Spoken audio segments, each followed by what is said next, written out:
And now to the medical miracle allowing some people who have lost their vision to see. It's the very first bionic eye. Yeah, it may look and sound like something out of a science fiction movie, but it is very real and already improving lives. ABC's Gio Benitez is here with this story. Hey, Gio. Hey, good morning, Dan. Good morning, Bianna.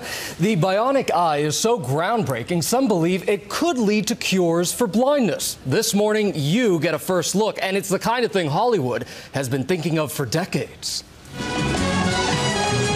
Once just science fiction, gentlemen, we can rebuild him. We have the technology.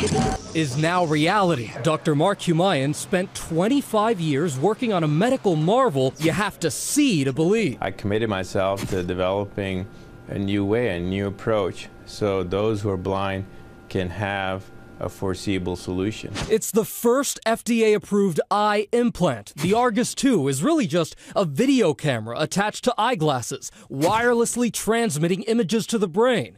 It won't fully restore vision, but the FDA says it may allow people to detect light and dark in the environment. Essentially, the blind can see something again. One of the things that I can do now is laundry. My husband had to put the colored clothes all together in a pile, and with the glasses I'm able to do that myself. Kathy Blake is 61 and has been blind for 23 years, but after a 2-hour surgery, Kathy has a new perspective. The glasses really help me be more outdoors with mobility, walking. Right now, the device is only approved for retinitis pigmentosa, a rare genetic disease which slowly causes complete vision loss. Only about 100,000 people in the U.S. suffer from it.